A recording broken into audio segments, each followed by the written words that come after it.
I think that for one thing, Wahhabism or whatever the term means is kind of a moving target in the region. I think both in terms of the values people attach to that term, and it's been at times a term of really pejorative term, including dating back to the time of French colonialism, in the 40s and 50s or before.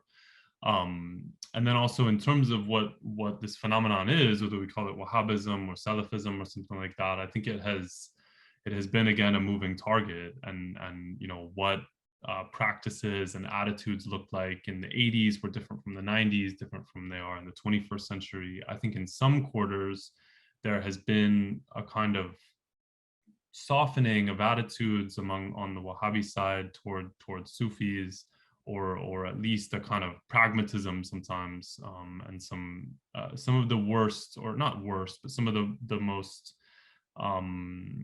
contentious debates from the 80s, I think have faded a little bit now.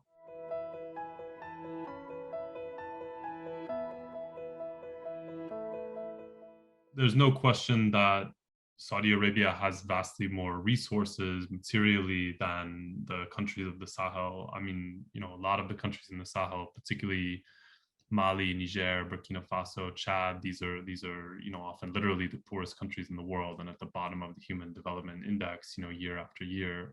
And from the 1960s, maybe particularly from the 70s on, there was significant Saudi Arabian aid to those countries.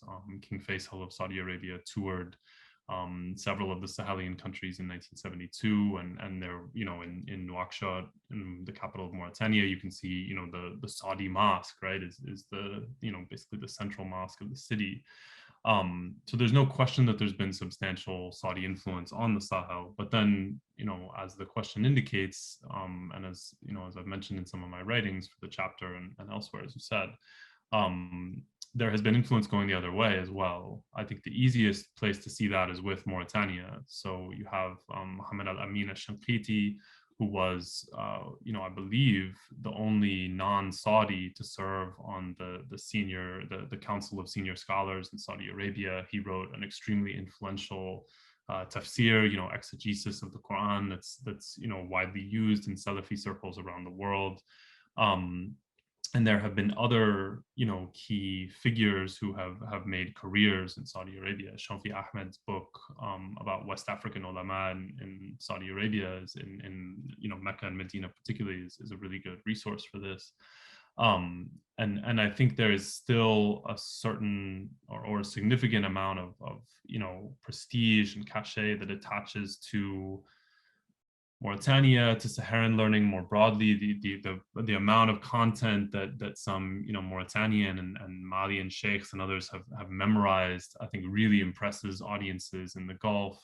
And sometimes there's even a romantic image of the Sahara as a kind of pure Islamic space. There's significant interest in that, I think, from the Gulf, and you can see, not just in Saudi Arabia, but in other places in the Gulf, very prominent, Mauritanian figures. I mean, in addition to Shinqiti, who I mentioned before, you have bin Baya, who's now basically the head of the Fatwa Council in the United Arab Emirates and an extremely influential figure there. So the influence definitely runs both ways. And then I would say too, and this is a theme in some of my other work on Salafism and Wahhabism, West Africans who have studied at the Islamic University of Medina, who have studied informally in Saudi Arabia, are not robots. They don't come back sort of preaching a Saudi line in a narrow way, in theology or above all in politics.